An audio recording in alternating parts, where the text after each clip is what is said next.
All right, we will now call to order the May 28th Committee of the Whole meeting. The Nebraska Open Meetings Act legislates the methods by which public meetings are conducted. Information pertaining to this act is somewhere near Sheila. There we go, on the easel. Perfect. I have little ones too. Okay, excellent. Sheila, can we go ahead and get roll call, please? Joanne Green. Present. Cindy O'Connor. Present. Emily Garrett. Present. Angela Blasey. Present. Mitch Wagner. Skip Altic. Present. Okay. And just so the board knows, Mitch may be here tonight. He let me know that he might be absent, but he's doing his best to get here, so we'll just make sure the record shows if he arrives when he comes in. I would entertain a motion if the board would so choose to excuse Mitch. He is in a work obligation at the time. I'll make a motion to excuse Mitch from tonight's meeting. Second. Okay. Sheila, roll call, please. Cindy O'Connor. Aye. Emily Garrett. Aye. Angela Blasey. Aye. Skip Altic. Aye. Joanne Green. Aye. Okay. We hope he makes it, but that way we're covered if he doesn't. We will start off this evening with our mission statement. North Platte Public Schools is a destination school district and community that embraces innovative opportunities and distinguished programs to create highly competitive advantages for all students, instilling the canteen spirit in an evolving world. The canteen spirit embodies generosity, selflessness, and unwavering support through service, pride, collaboration, and grit. At this time, I would entertain a motion to approve the publication for the May 28th Committee of the Whole meeting. I'll make a motion to approve the publication for the May 28th, 2026 Committee of the Whole meeting. Second. Sheila, roll call, please. Emily Garrett. Aye. Angela Blasey. Aye. Skip Altic. Aye. Joanne Green. Aye. Cindy O'Connor. Aye. Okay, motion passes. At this time, I would entertain a motion to approve the agenda for the May 28th, 2026 Committee of the Whole meeting. I motion to approve the agenda for the May 28th, 2026 Committee of the Whole meeting. Second. That was the right word. Roll call, please, Sheila. Angela Blasey. Aye. Skip Altic. Aye. Joanne Green. Aye. Cindy O'Connor. Aye. Emily Garrett. Aye. Motion passes. All right, please rise and join us for the Pledge of Allegiance. I Pledge allegiance to the flag of the United States of America and to the republic for which it stands, one nation, under God, indivisible, with liberty and justice for all.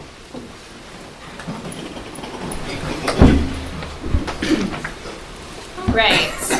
As Dr. McDonald is unable to be here this evening, we don't have a superintendent engagement portion, but we do have board engagement. I will just start us off. There's probably not a whole lot in here this month, as a lot of us wrapped up our visits a little bit earlier. But I will just add graduation. I thought was a really great experience. I'm curious to hear how other board members felt, but Mr. Spitansky, I actually really loved where we were at instead of handing out diplomas on the stage. I liked getting to just shake hands and congratulate students and being a little bit further removed from all of the photos and those things. So thank you for that. That was very enjoyable and a good reminder of why we do what we do here, and a good celebration and a lot of great successes to celebrate there at graduation. So I just wanted to make mention of that. And if there's any visits or anything from the board trainings, anything you want to add about graduation, there's your I chance. thought graduation was very organized, Mr. Spitansky. It just went really smoothly. And I was very impressed with our students that are going into the military. I think I counted 8 of them, and I was just so impressed with that. And that's something to be very proud of. Yeah, graduation is always my favorite, but this year where you put us was fantastic because I got to hug every single one of my kids, which I just thought was the greatest. I didn't have to jump up and run up or anything, so I loved that. I love seeing all the kids graduate, and I love that they can wear different, what are those called? Stoles. Thank you. I loved that, the military ones, and there were some other ones in there, and that was just really nice and personal, and loved it. Yeah, I agree. Graduation went extremely well. And again, we had a huge crowd like we always do in all the years I've been around. The crowd is always never, both sides are full all the time. And I thought that was really good. I did not visit a school in May because it's a little hectic, and we got out in the middle, so, but graduation went extremely well. Yep, I also enjoyed graduation. It was a little bit different for me since I had a senior this year and it's my last senior, so, but it was good. I did have a chance to tell Mr. Spatansky, because having a senior, I also went to the senior awards night, and that's where they awarded those kids the stoles that they wore at graduation. And afterwards, I was visiting with my daughter, and I told her, I said, you know, there's some of those kids that I've never seen walk across the stage and get an award for anything. And so it was really cool for me to be able to see some of the kids that don't often get recognized for things show up and get recognized. And so I just really appreciate the things that the high school has been doing to make sure that all kids get recognition. And then I guess also I'll mention, aside from graduation, I went to Spectrum, and then I also had a trip, an opportunity to go with the band, choir, and orchestra kids on their trip to Colorado. And it's just so great. I mean, I know that the kids in our district are great, but it's great to be able to be with them and to have others recognize it too. It was, I think, the last morning we were in the hotel, and there was a lady that was standing there, just a complete stranger, that came up and just was mentioning how great our kids were, how easy they were to have a conversation with. You know, just talked about how well behaved they are. And then also it was interesting being on the bus with them. And one of the things I was on a bus with Mr. Bradley and Mrs. Workmeister, and they mentioned how the kids were just, they were just talking and singing and playing games and stuff the whole time. And so it wasn't like a car trip where you might expect your kid, I mean, because they had their phones with them, but they weren't with their phones on the bus. They were like enjoying each other's company. And so that was a really good thing to see too. And they made mention of how the cell phone policy has really helped a lot this year, so that kids are engaging. And Mr. Bradley even said that when he came to help finish the school year with the band, that when he walked in, it was that, you know, the kids were in the commons, and it was just, there was just a buzz of conversation, and it's just because the kids are interacting with each other. And so so it was really good to just have that kind of reassurance. And yeah, it was a fun trip. Lots of we had a couple of hiccups along the way, but even there was one part where we had to reroute because there was an accident on the interstate, and the kids were even really good then. They weren't, you know, our bus had to miss one of the sites, but the kids were just, they could tell that the adults needed to try to figure some things out. We had to figure out a different route to get to the hotel and do some things, and they weren't overly rowdy or anything. They just were really respectful, and so it was a good trip. So I'm glad I got to go. Yeah, thank you for sharing that. Okay, anything else, board? All right. We will now move on to public comment time. Public questions and comments may take place at this time in the agenda. Individuals who want to address the board must complete a guidelines for public comments form with the date, topic addressing, name, address, and the name of any organization you represent. It's a long sentence, and give it to the board clerk prior to the meeting. I have none. Okay, we'll save the rest of the spiel. All right, on our agenda tonight, which is fairly short due to the time of year and Dr. McDonald not being here, we are going to start this off with our Madison Middle School presentation. And thank you for joining us even on summer break. We appreciate your willingness to do that. We have to represent our school. Yes, I love it. And you're even smiling to be here.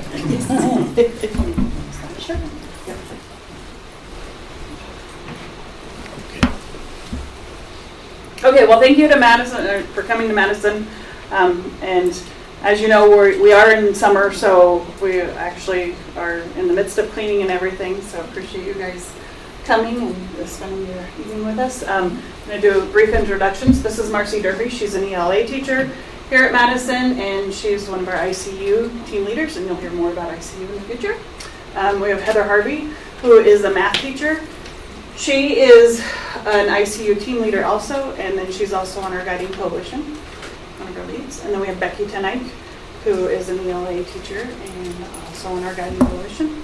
And those of you that don't know me, I'm Robin Bali, the principal here at Madison. So we are excited to have guests here. We're pretty proud of our school. So. All right, so I'm going to start off just by reading our strategic plan. North Platte Public School is a destination school district and community that embraces innovative opportunities and distinguished programs to create highly competitive advantages for all students, instilling the Canteen spirit in an evolving world. Canteen spirit embodies generosity, selflessness, and unwavering support through service, collaboration, pride, and grit. Madison, we came together as a staff, came up with our building mission, and it is Madison Middle School provides a respectful, safe, and goal-driven environment for all students. We inspire students to be organized, creative, curious, and independent thinkers in preparation for a lifetime of learning. Our building beliefs is we believe that relationships are essential. We believe that consistent high expectations create success. We believe that students should feel safe and valued, and we believe in every student's ability to learn, reach their potential, and achieve independence. So tonight's agenda, we're going to talk a little bit about chronic absenteeism, our behavior goals, our proficiency goals. You're going to learn a little bit more about ICU and kind of the goal of our assignment completion, what our Smart Start looks like, how the kids start their day, peer observations that we do here in Madison, and then just get a little bit of show what Madison, the leader of the pack, is like. Okay, so for our chronic absenteeism, our goal was by May that Madison Middle School plans to reduce chronic absenteeism from 22 students last year in 5th grade, that's how much they had, to 11 students with chronic absenteeism, ideally 0, but collaborating with families to create attendance plans and with students that have 10 or more absences. So as a result, here in May at the end of the year, we had a total of 24 plans implemented with families. We actually, unfortunately, had to file on 3 families, but we do appreciate the support of the county attorney in doing so. We had 16 students, so fortunately, we didn't meet our goal with 11 students, but we still were happy with the decline to 16 students that were chronically absent. But reflecting in the past 9 years, this is our lowest year for chronic absenteeism. So although we didn't hit our goal, we definitely feel like we made quite the dent in that. So just a couple of graphs to kind of show it to you. The dark blue is our enrollment, our students, and this is the 9 years that I was telling you about. The lighter blue is the count of students chronically absent, and then the gold is our percentile. But if we go to the next one, you'll be able to see we're at 9% chronically absent. So quite a drastic drop on things in the 9 years. So we were proud to have hit that. Hopefully see improvements there. And then this is just this year's reflection on our attendance results. You can kind of see like 4%, 4.8% of students missed over 20 days, only 20% that missed 10 to 20 days. 5 to 10 days were 27 percentile. Less than 5 days was 41 percentile, and then we did have 6.6% for perfect attendance. So. All right, so then another goal that we had was behavior. So our goal for by May was that Madison Middle School targeted 90% of our students to have 3 or fewer major behavioral referrals. And so our final data showed us that 94% of our students achieved that goal, with only 16 students receiving 4 or more referrals, 3 of whom are no longer even with our district. Not that that's sad, but they had other issues, so maybe like ended up in foster care, things of that nature. So, furthermore, 68% of our students had 0 referrals, not minor or major referrals. So that was quite the celebration. We really focused hard going into this year at trying to come up with new ways to teach expectations, because as you know, we get 7 elementaries that pool into Madison, and just trying to teach them what our expectation is, how to navigate class to class, things of that sort, and then having different teachers that have different expectations. We really honed in on that, and then often revisited it, and it seemed like it paid off for that. So we were pretty excited, and we had an amazing group of kids this year. So, and then you can just kind of see on a chart if you're a visual person, no referrals on the far right hand side, no referrals in the gold, and then 1+ referrals was in the blue, and then this one on the left hand side, the 4 major referrals that we had talked about, like 6% that had 4 or more, and the rest had 3 or fewer. So I feel like that allows us to have a lot more learning when we're not dealing with behaviors. And then our proficiency goals, so these are going to be our academic goals. Unfortunately, data is still embargoed, so we are not allowed to tell you other than our goal and kind of show you past trends, but we cannot tell you how we did this year. So, but our goal, we kind of reached higher than for the district, so we said that we'd increase our reading proficiency from 43%, that was what they started with coming into us, to 63%. And then in math, proficiency from 54% to 74%. So, and then you'll just kind of see the trend lines of what we've had in here over the last 5 years. So this one's math. You can see, if you follow down, you can see the cohort, that kind of the kids that travel thing that we did get new ones each year. So. And then this is reading. So kind of seeing we shot high for ourselves, but we were still like, even if we don't quite reach that, we'd rather reach as high as we can.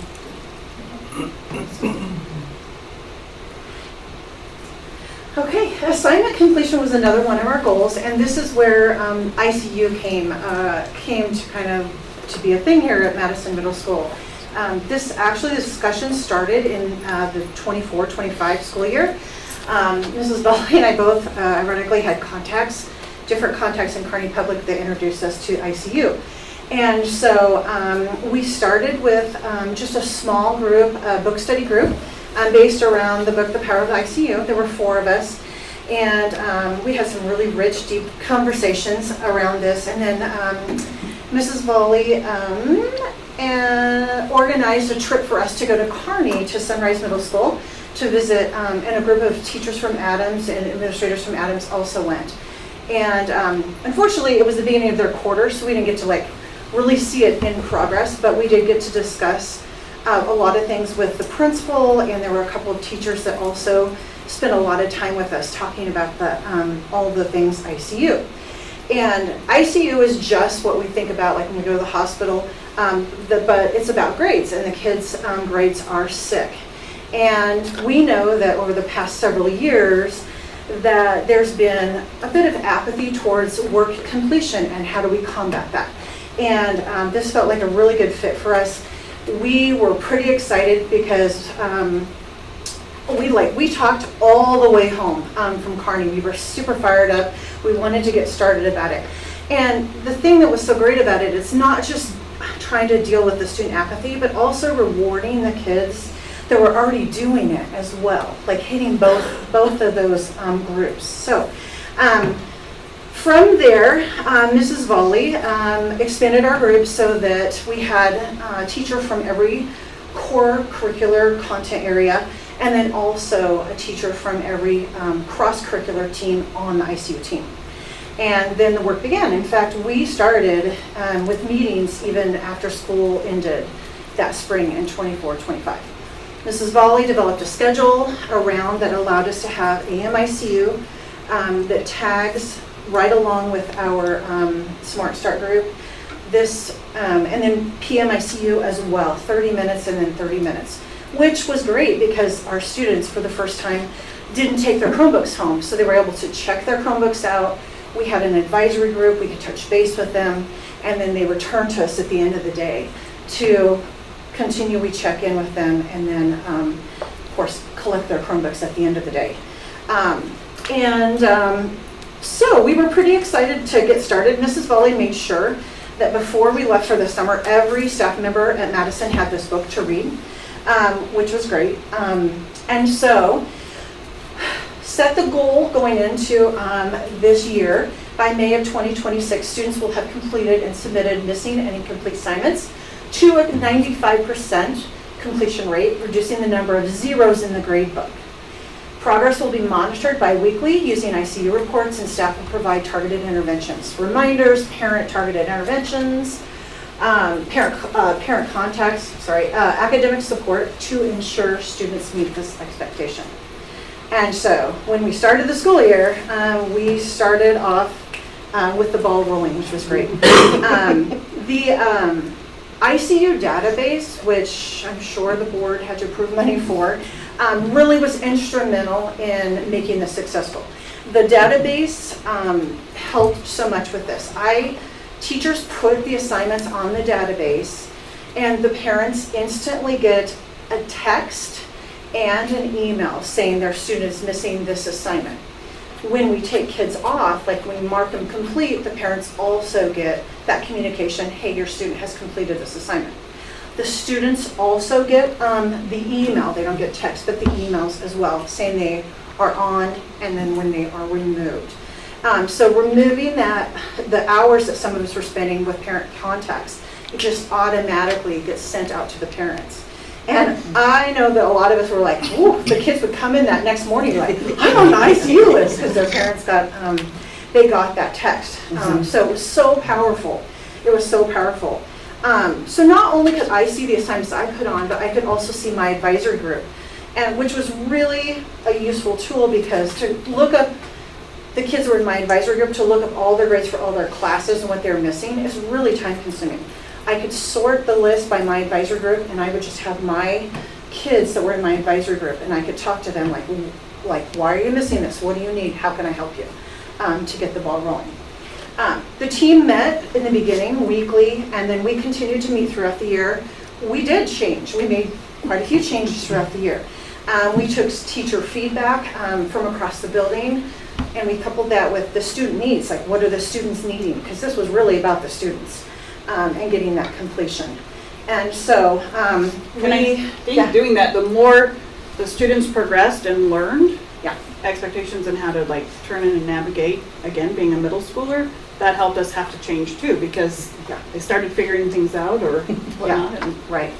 And so we focused really on that work completion at the beginning, and then the fun became, because we got to the point where we were like, we need to build in the fun side of this. And so by the end of the year, we had weekly like kind of celebrations where the kids that weren't on the ICU list could up to twice a week participate in activities. Like they would go outside and do, like extra recess, or we'd go to the gym and have like organized activities, or in the cafeteria and do board games and bingo and those kinds of things.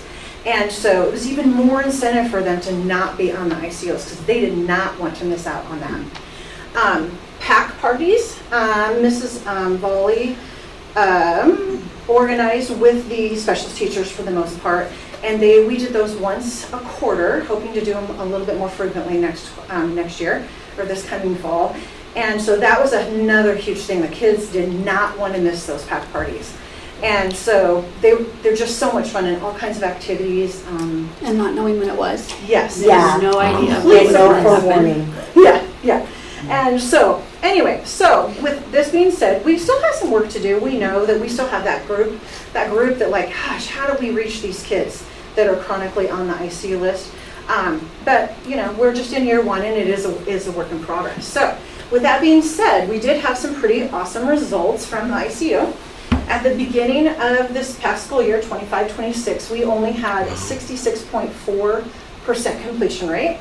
And by the end of the year, We had 8,897 completed assignments that were originally missing from students in the ICU, which was a 96% completion rate. And so the work paid off. Like, it was a lot of work, but it was so worth it. And the kids felt great too. They felt great about it too. So, yep. And so some pictures of the pack parties, depending on the weather. We had a lot of really nice weather this year.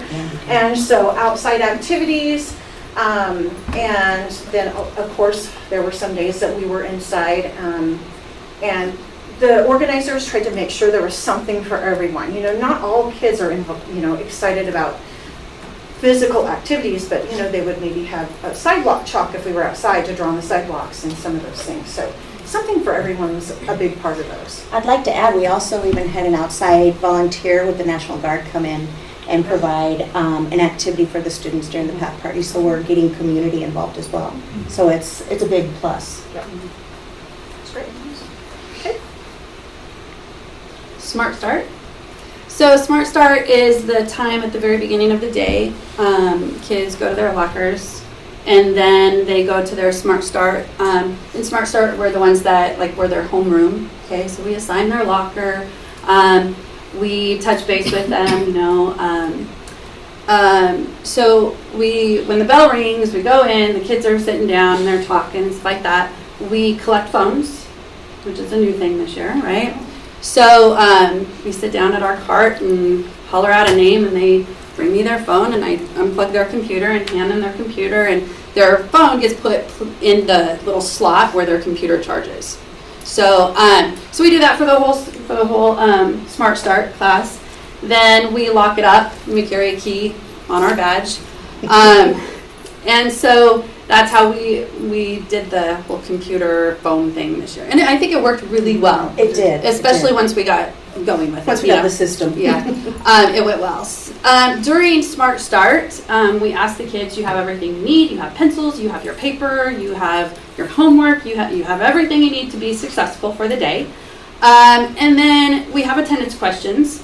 So those are just some examples that are around. They love them and talk about conversation. Yes. The video game, that was a big one. Which one's better, Xbox or PlayStation? We had some good conversation with that. It'll say like the rank them, put them in order. And I usually just kind of went around the class and was like, all right, put it in order for me. What do you think? And they're like, man, you like hip hop? No, I like country, So, and it was an awesome way to get the kids communicating and just kind of get to know them a little bit better. So we do that, we take attendance, and then we do Studies Weekly. So Studies Weekly is our social emotional learning. Like this week, we did number 22, which was relationship skills. It's just a magazine kind of paper that we just read together as a class, answer questions, have conversations, that kind of thing.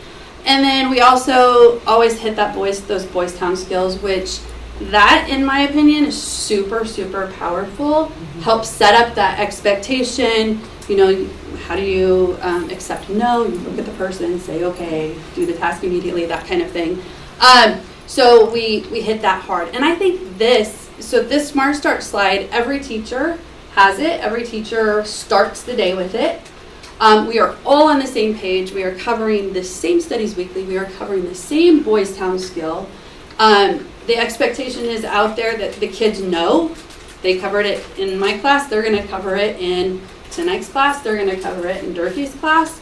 And then we'll go through the steps, and then we'll go back and review. And there'll be some later on in the year, because we have to hit it again because kids forget, And it's good for me to remind myself too, my expectations.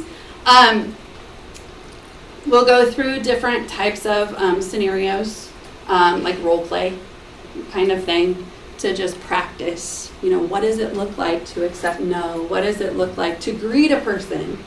I mean, that one, that's crazy. The kids will come in and you're like, good morning, Angela. And they'll just kind of look at you and you're like, oh my gosh, this is a respect thing. It's a nice thing. So just honing in on those skills is very, very powerful. So that's what Smart Start looks like. And it's It's like 20, 30 minutes, 25 minutes-ish, and it's packed. There is no downtime, but it's good conversation. We build those relationships. If you get through everything, you can do like team building activities. This year I had my kids sitting on the floor leaning against each other trying to stand up, so they're working as a team. That is super fun. They love that. So anyway, that's what Smart Start looks like. And hopefully you can understand now why it's called Smart Start and not Homeroom, because we pack so much into it. We really want to start their day right. And so, Yeah. So here at Madison, we've adopted the peer observation model. We believe that some of the best professional development happens within our own building. By opening classroom doors and learning from one another, our teachers continuously strengthen instruction, collaboration, and ultimately student success. The benefits for the teachers are that it strengthens the collaboration, it improves instructional practices, it builds on a growth mindset culture, increases teacher confidence, and it supports consistency across the building. And then for our students, which is what we're here for, the benefits there are that it increases their engagement, it improves classroom environments, stronger academic outcomes. And our biggest takeaways from this are that professional growth happens best when teachers learn from one another, that the peer observations have strength in collaboration, consistency and instructional quality across our building. The process promotes reflective practice while maintaining a supportive, teacher-centered culture. And teachers are not working in isolation anymore, so it's not just one group of us working together and another group is working on their own thing. We're all collaborating and working together. And then it also aligns with our district strategic plan. One of the cool things about the observation is, like, if I have a student who I might be struggling with behavior-wise, and I go into like Ms. Tenike's room and they're not struggling behavior-wise in there, it's a really cool way to sit there and go, okay, how did you do that? Like, what's helping that child be successful? Mm-hmm. So that's one of the big benefits that I see from the observations, along with coming out with just another tool in my tool belt on what other teachers do. So, and I think this is, we just did our third year on this, and so we've done it for a few years, but as the years have gone, people feel more comfortable with it and realize, like, they turn a sheet into me, just what they've learned, and just kind of, and then they give a sheet back to their peers, to who they observed, any advice or what they did well, kind of shout outs things. But the comfort level that they realize this isn't evaluative at all, it's really just legitly for them. And I love to see the things too, because obviously if I go in, some people, I'd like to say they all feel comfortable, they're used to me just popping in, but it is different with your peers, and they've just gotten so comfortable with it that it's funny, because now they'll ask, they're like, I know you're not, like, can I come in and observe you? Mm-hmm. So it's really been nice to watch it progress. Okay, so we actually have told you a lot about Madison. We want you to just see something for yourself. I wrote a song, not artistic in music, but at least the lyrics and stuff. Wrote this so you can hopefully kind of get a vision of what Madison is like and what our kids are like, and then we'll answer questions. So wake up, it's a brand new day. Bulldogs rise, we're on our way. We walk these halls with heads held high, hearts full of dreams that touch the sky. Persevere, we never quit. Step by step, we build our grit. When the road gets tough, we stand tall. Madison Bulldogs give it our all. We're the leaders of the pack, strong and bold. With compassion, we shine like gold. We've got that fire, heart, and drive. Together we come alive. One team, one voice, we rise above. With kindness and bulldog love. We're the leaders of the pack, can't hold us back. At Madison, we've got your back.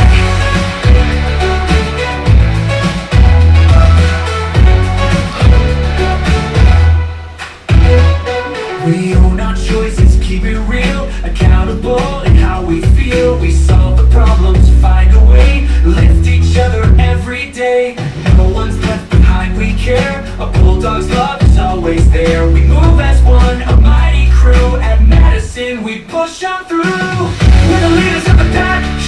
bold, with compassion we shine like gold. We've got that fire, heart and drive, together we come alive. One team, one voice, we rise above, with kindness and bulldog love. We're the leaders of the pack, can't hold us back. At Madison, we've got your back. We've got your back. Oh, we dance through the storm with grit in our soul. We were born to be kind, to be strong, to keep going all day long. Every challenge, every test, we give Madison our best. We're the leaders of the pack, hear us roar. With compassion we're so much more. Light it up, we're shining bright, together we own the night.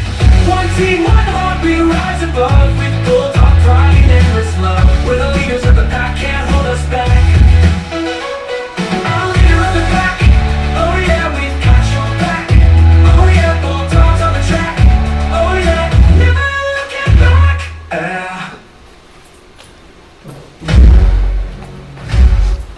So hopefully you can see our kids have a lot of fun, our staff has a lot of fun. We do take a lot of pride in our school. It's a great transition for those kids.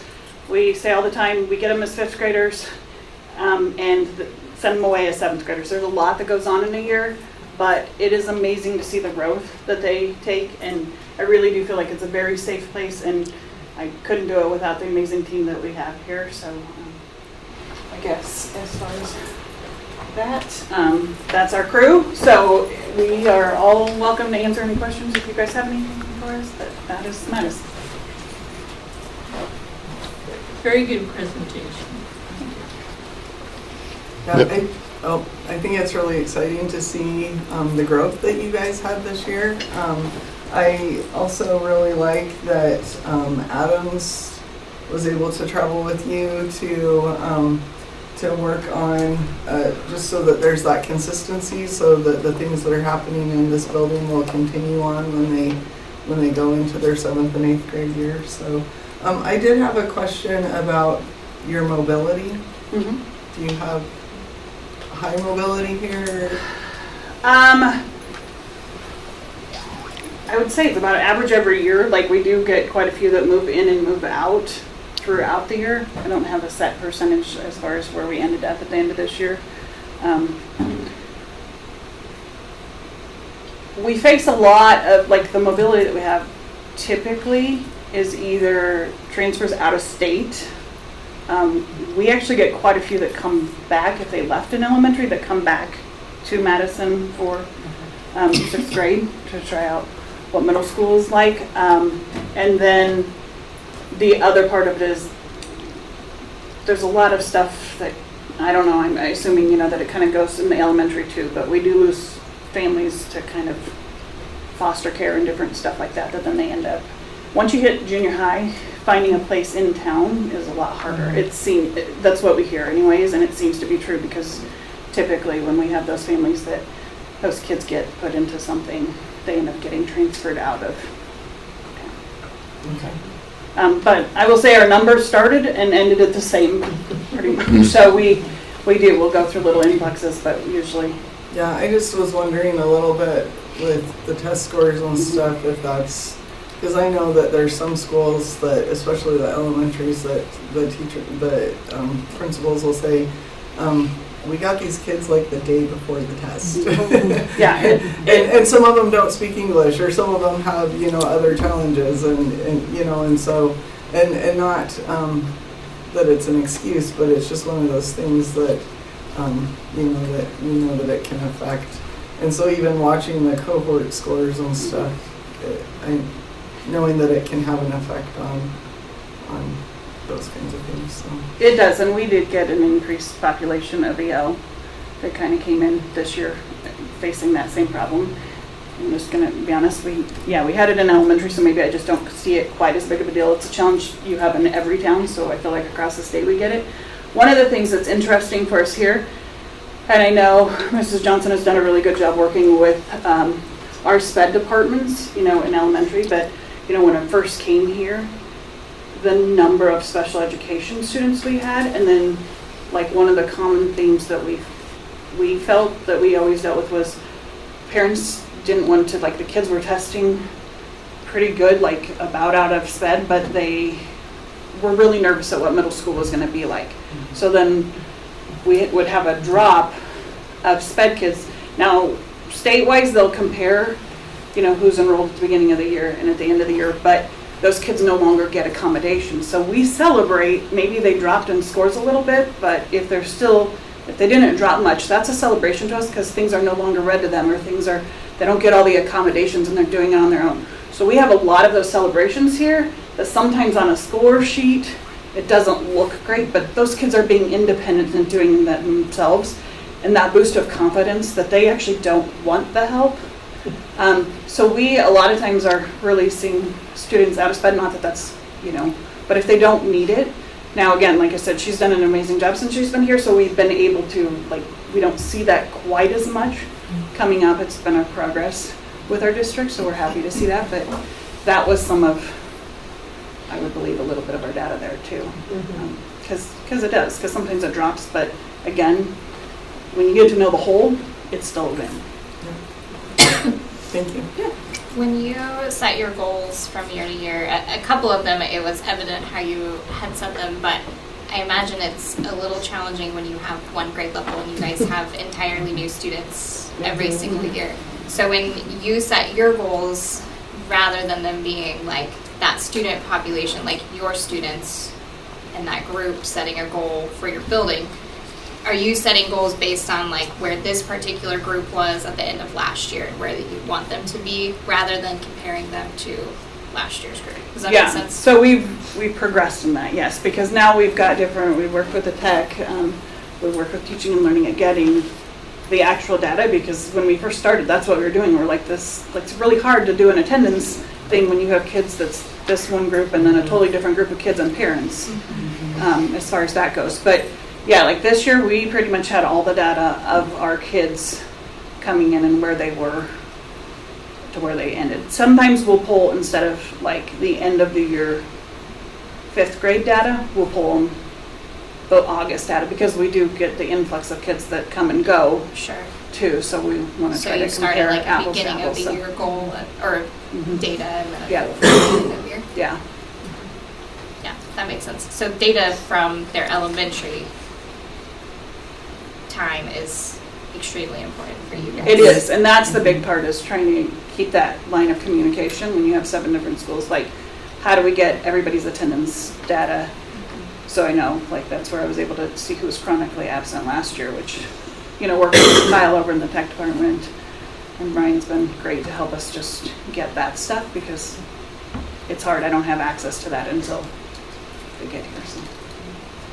Do you feel like the focus on makeup work, do you think that also helped with absenteeism too? Because kids that are chronically missing now have a lot of makeup work, and so just the celebrations, I would wonder if some of the kids are like, oh, I don't want to miss school because not only do I have to make up work, but then I also miss the party or whatever, so.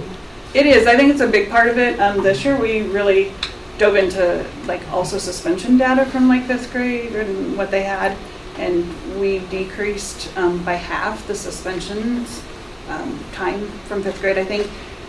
I was an elementary principal. They get tired of being with the same kids. You all become family, and anybody that's had a brother or sister know that you kind of, after a while, you can spend a lot of time, but take a car ride with them for a while and you're ready to, and that's kind of the end. So once they get here and they get to split it up, and they do want those successes, and teachers do a lot of celebrations in their classrooms and stuff on that. I feel like they want to be here.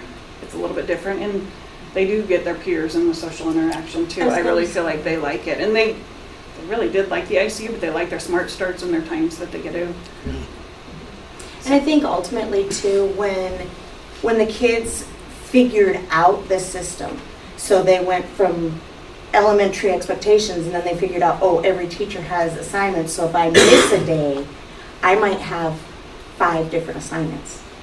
And then ICU gives them that time to do it without any pressure, but then if they miss multiple, then they've got 10 or more, and that themselves with us in Smart Start definitely reinstates and reinforces that importance of being at school. So that's a great And collaboration. we did see with like the absences, we started and then kind of that, we were even surprised at the data on how poorly, I guess, if you want to say our numbers were at the beginning with the ICU completion rates. Was because of being the whole new kids, we didn't know what to expect. That you don't have data on.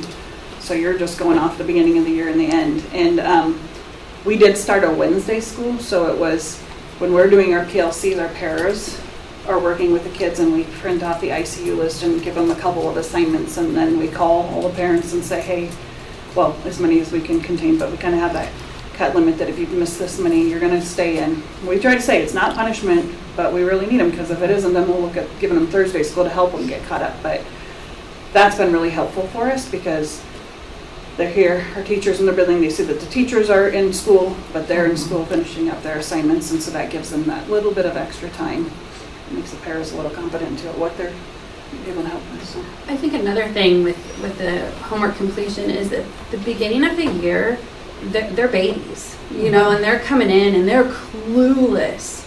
And so I think a lot of it is, how do I juggle all of this going on, you know, and all these different teachers and stuff like that. So once they got into the groove and they learned our expectations, and I mean, to be honest, once we figured out our expectations, because it was so new, then I think the kids were like, okay, now I'm getting it. And so then they were more motivated, and then not knowing when the parties were, the pack parties, that was huge too, because she would play in the morning. We would take attendance in Smart Start, and she would play the song, and some of the kids would be like, oh, like, I can't go because I have a missing assignment, you know. I mean, you could just hear it, just like, oh, and then the others were like, yes, you know, I finally got it in, and I'm going. So I don't know. I think that was some of it too, is a learning curve also for the kids especially. Yeah.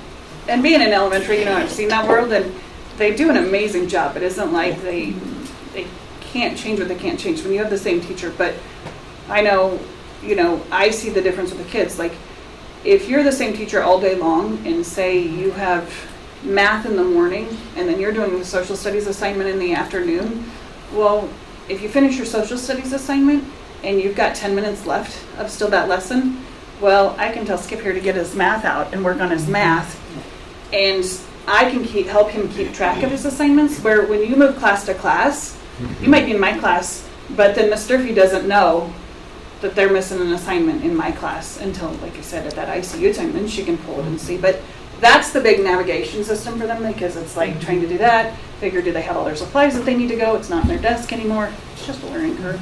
Yeah. More independence. I think you guys do amazing. Thank you. Thank you so much. Thank you.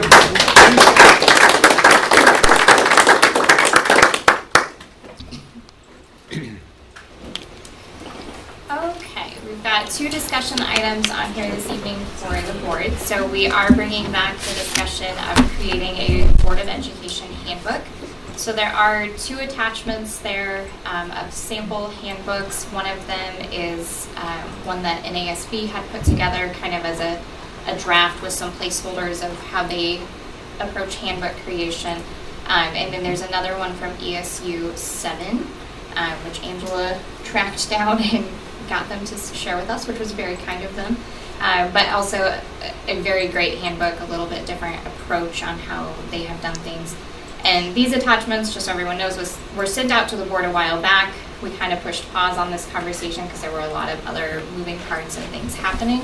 But now that we're in a little bit of a slower season of board work for a short time period, we wanted to bring this back for discussion. So I do have a series of questions to just kind of guide us and keep organized notes. I'm going to be keeping a document, and then I can send that out to the board so you can review and make sure that you feel like I've gotten everything that you shared tonight.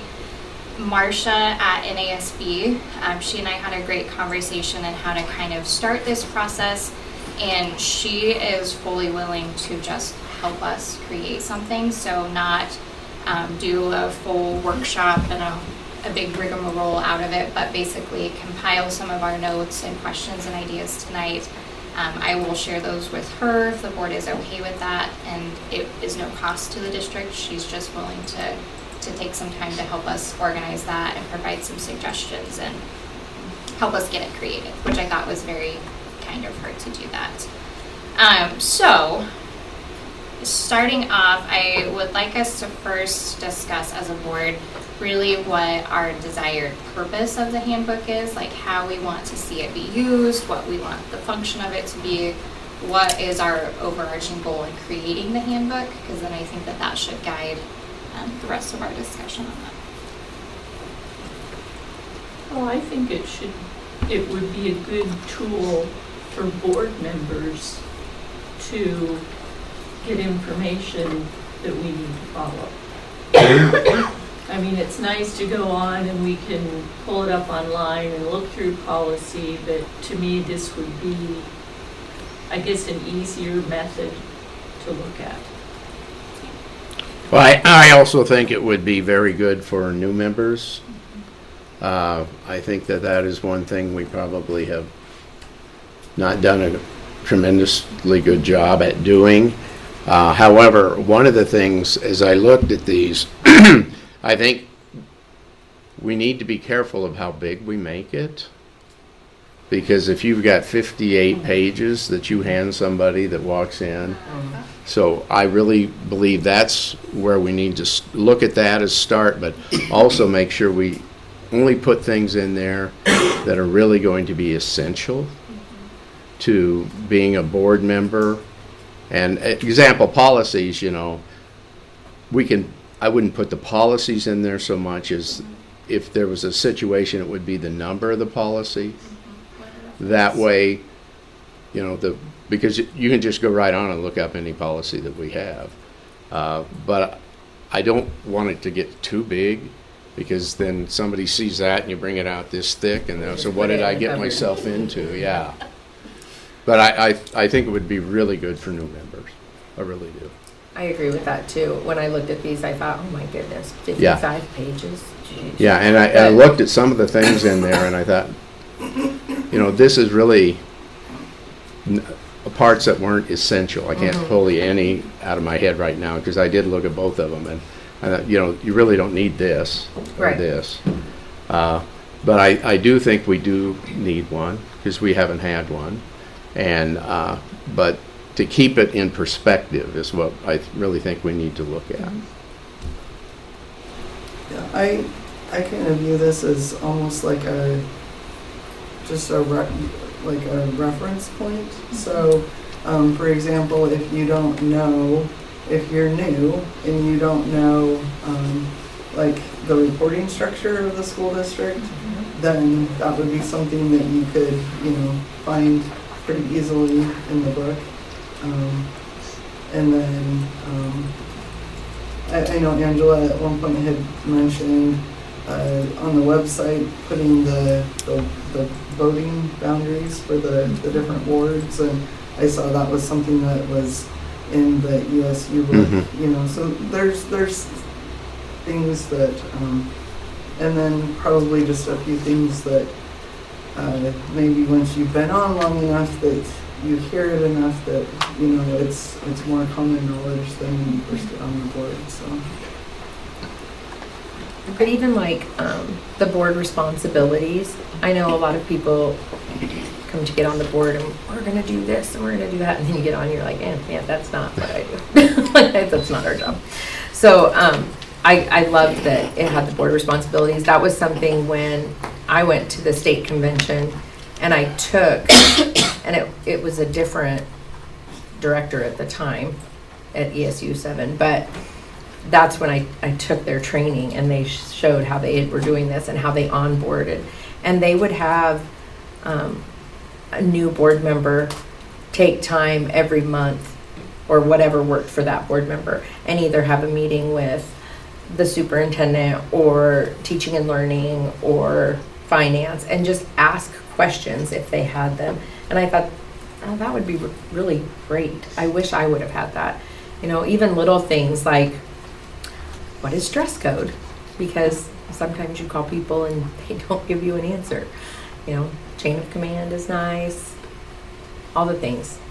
And I loved how ESU had the QR codes, because I thought that was policy. I was like, ooh, just QR code it. Then I can scan it and go in.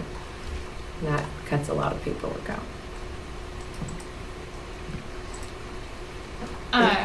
I think that just even the process of us compiling and creating the handbook is probably at this point equally valuable even to the end product, because I think there are going to be things that as we talk through certain components of this, like we may not all even have the same information or understanding of a process or an expectation or those kinds of things. So I think that the process of this is going to be really good, and then to have something that is potentially, whether it's reviewed every year by future boards or whatever that looks like, I think even just something that facilitates conversation about what's working, what's not working, where could we improve. We've talked in the past that having goals for a board, like doing the board evaluation, it's hard for that continuity, for that to be really effective in a board, because potentially every 2 years you have people turning over. And so are you evaluating, when someone comes on, it's hard to know where you're evaluating, and then by the time you implement something, you've got new people coming in again. So I'm hopeful that maybe this handbook can kind of be a way to facilitate board conversations moving forward too, without feeling the need to do an evaluation every year or those types of things. So that would maybe be a goal for me and the purpose of the handbook. Yeah, I think also just being able to outline some of the goals, like you said, and expectations, the norms, I guess, more like, and expectations. I also would be supportive of this being something that was also on the district website, so that, because I know when I first came on the board, and even still, there's a lot of people that have misconceptions about what the role of, the teachers, the community members, whatever, there's a lot of people that don't really understand our role. I think we've done some work to try to educate people, but it's something, and then even as people are maybe looking at potentially running for this position, then it gives them a place that they can go and look and be like, okay, this is what I'm in for if I run for this position and get it. That's good. So. Yep, I agree. I think it should definitely be housed on the website. Well, yeah, I would think so, yes. Similar to how we do our student handbook and our staff handbook. And, yes. So with those goals in mind, and knowing that this is going to be a big part of potentially educating new board members, which I agree. I think that's an area that we've fallen short as a board. And it was really evident when Mitch came on, because he came on in an off year of an election cycle, so there were not any like board member trainings or anything, and that poor man got a very long email from me, so I don't really know how else to share this information with you other than to just try to bullet point it out and send you some links and some resources and starting points.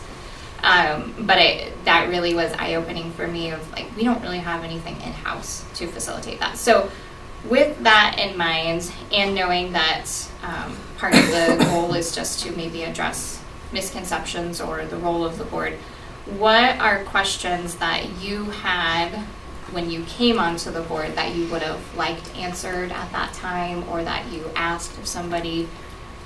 If you think back to being a baby board member, what were the questions you had? I guess being, what is our role as the board? Okay.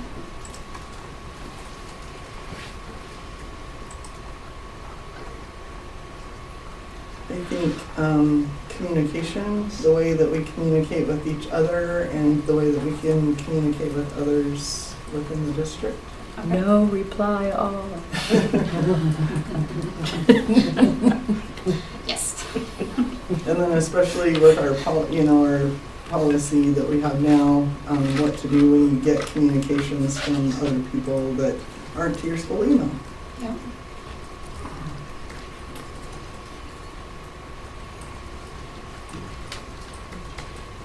And little things about the structure of the meetings, like the committee of a whole is more casual, laid back. We just kind of talk. We don't really vote on anything unless it's important, or the meeting is more of a formal setting. I know you were like kind of joking about dress code. I hope this doesn't embarrass Mitch, but he asked me coming on the board, like, what is the dress code before his first meeting? And I was like, that's honestly a great question if you've not served on the board. So I think maybe some things like that, like we kind of maybe mystify coming on a board and you're walking into that first meeting and you're like, I have no idea what I'm walking into. And if we can demystify that, I think that would be good. I had no idea, like I had done a lot of research before just on Robert's rules. If you've never served on a board and you don't understand how to make a motion or what a consent agenda is or those kinds of things, I think there can be a lot of maybe barriers to board members feeling comfortable speaking or making a motion or those types of things if they just don't know how to do it. We would have Robert's rule in there, wouldn't we? Well, not the whole thing. No, that's a QR code. Just that little, no, just that. I think we could have like some like frequently used terminology or some FAQs or some of the basics for sure. Okay. Yeah, and then maybe a reference point for. Well, and we could even do the Nebraska Opens Meetings Act, but instead of putting the whole thing in there, QR code. Right. What's that? If you want to read it. But here's what this is in a nutshell. Okay. Also the roles of like the president, the vice president, secretary, board member, and not just like our role as a board, but you know, if you want something put on the agenda, how you need to, who you need to go to and how you need to do that.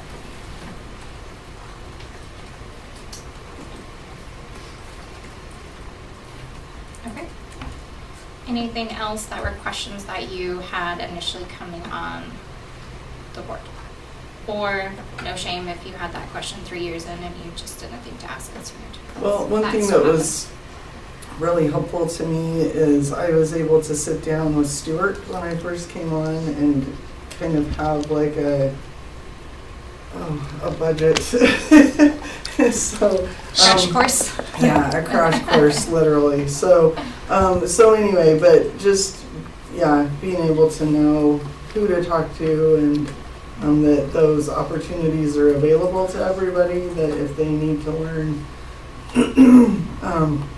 things, because school budget is its own beast and a whole different thing too. So. Well, and honestly, that sets that kind of reminds me of another thing that I think we've just had confusion on that would be good to have in our norms. But just like, how do I know who to talk to or how to schedule school visits or those types of things? Because I think there's been a lot of confusion there because it was one way. It used to be that you could go directly to a director, principal, whoever, and do your own thing. And then there was kind of a year or so where it was like the expectation was all of that communication needed to go through the superintendent and then be filtered down. And then I feel like we've kind of backed off of that. And so I think just having everyone on the same page of this is what we want that to look like. If we have a budget question, do we go directly to, this year, do we go directly to Dr. McDonald or do we go to Dr. Moon and she filters it that way? School visits, same thing, do we want those to be set up? Do we want a certain method for that, or do we just want to, as board members want to go on a visit, email a principal and schedule it? So those are probably things that, as we're developing language, we should be thinking on what we want that to look like. And one of the things that I think would be helpful too is just even if I have a board member, or if I have a question and I ask Dr. McDonald, then how does that get shared with the rest of the board? Because we don't necessarily have a real good system for that right now.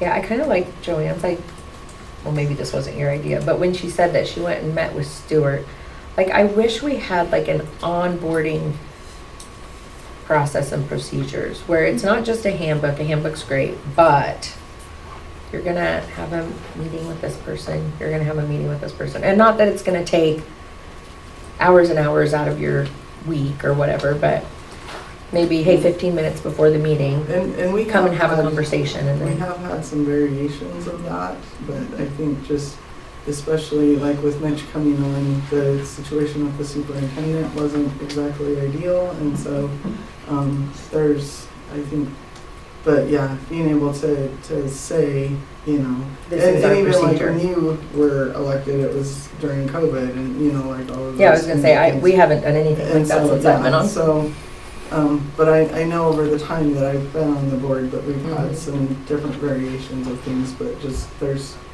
definitely been some Yeah. bumps in the road, so. Yeah. And just to do something to stay consistent with it.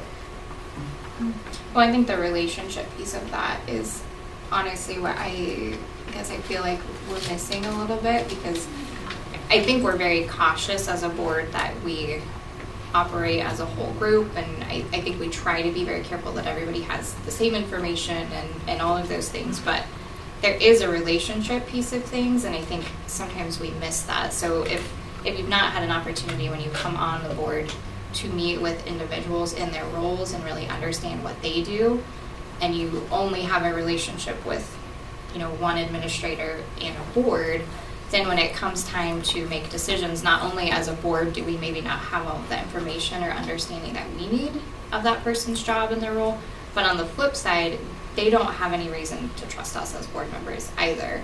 And so I think that that's something we've been missing. And not that I'm suggesting that we circumvent chain of command or anything like that, because that's important, but also just the human side of, you know, like, I think it's nice even on a board, like, it's nice to know, you know, you have a child getting married and we have an understanding of each other and lives and those types of things. And I think we're missing that in some of those relationships.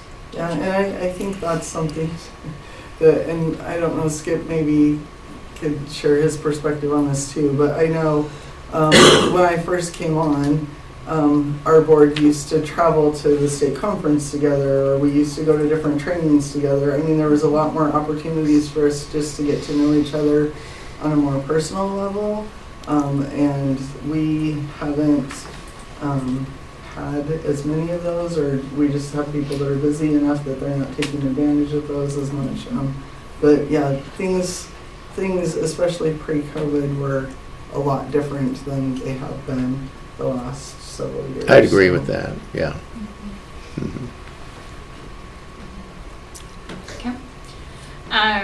So I made a note just on the topic of Robert's rules and the function of meetings. Are there any things that come to mind that you feel like we really need to cover on meeting function and Robert's rules, things like that? My thought is probably one that we really need to cover is closed session, because I think a lot of people just don't know how that works or how you make a motion, when you can do it. So that was one thing that I thought might be worth having some information about. Is there anything else that comes to mind? And this is probably an ever-growing list of things, and then I imagine we'll go back through and delete things. Well, from it, yeah, but- we aren't going to settle this in Yeah. 2 weeks, no. This is just a brainstorming. So are there Yeah. things from meetings that you feel like we could do a better job of explaining, have a better understanding, making sure a new person understands? I think we haven't started. Okay. I think things will come to our I minds. guess Yeah, that's where- maybe public comment might Okay. be something That's else, a really- another place to add some clarification. Yeah. Oh, that's a good point. Yeah, and especially how we're allowed to engage or not engage during public Yeah. comment. Well, and I think there should be, I know at one point we talked about expectations about who responds to someone who, you know, brings something up in public comment, if it's the superintendent's responsibility, if it's the board chair's responsibility. You know, ultimately anybody can respond, but there should be some communication Right. from either the school district or the board to that person after the fact, that, you know, more likely in an email or some kind of follow-up visit, so. We don't get the email of people that leave public comment, though, do we? Just address? No, we just They get don't fill out an email on the card, right? Yeah, I think we just get address. name and address. I'm sure they would love to But receive usually, them from I us. mean, usually most of the questions, at least as far as, I mean, there have been some things that have been directed to the board, but usually it's something that the superintendent's going to be more equipped to respond to. So. Sheila, a question for you. How hard would it be to put an optional email Easy peasy. address line on our cards? Easy Not peasy. that they have to fill it out to speak, but that to facilitate follow-up, that might be, If they would like if they would like follow-up. yeah, Okay. that might be helpful to have that. Okay. And maybe even who our directors are Oh, that would be in there, I And would and say, pictures and yes. all that, yeah. I think there should be absolutely a list of those. Yeah, I mean, Because then when you see it, if you know you have a question about teaching and learning for the high school, right. Vicky's name is there now, but when it changes, that person would know that. I just assumed that would be in there in my head. And that's part of the problem with this, is that we got to make sure we don't assume Right. certain things would be there. But yeah, definitely. And a list of the principals Yeah. of each building, yeah. I would even like the buildings and how many kids they can hold.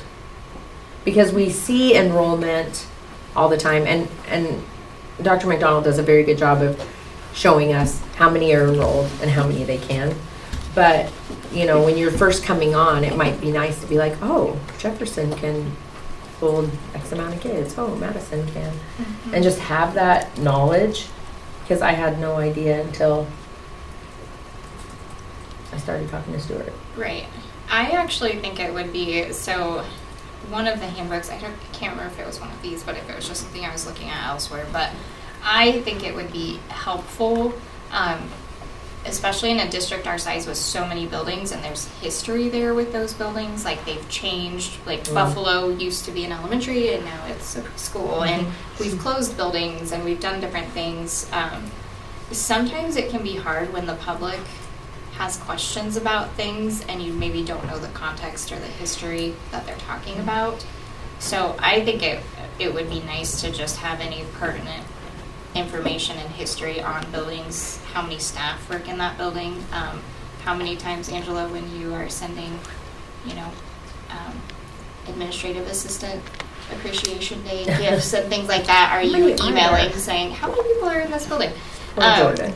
Yes, so I think just having that handy, almost like a little building cheat sheet where it's just a little something about each one. I actually, just thinking through random questions that get asked and things that I'm always trying to look up, I think that could be really helpful.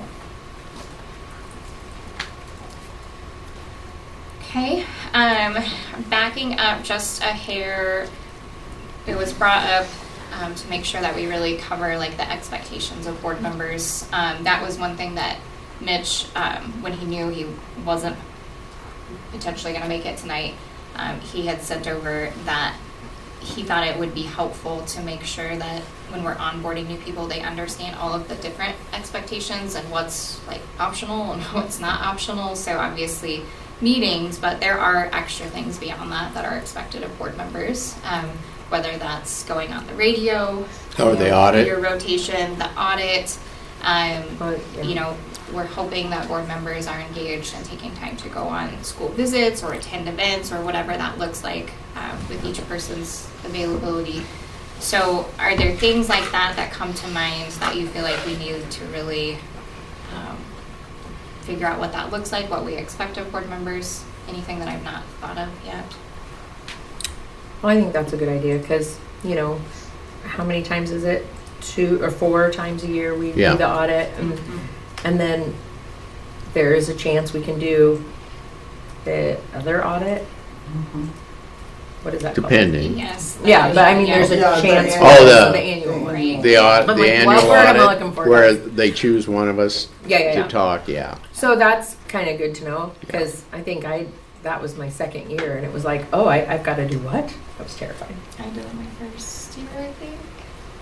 Yes. Because then didn't you do it after? We were the two. I know he was trying to do new board I members. went through a lot of audits. Yeah. Yeah. I don't need Cindy to- didn't care. She Well, was you know, old No, school. those are Stuart- good ones to add.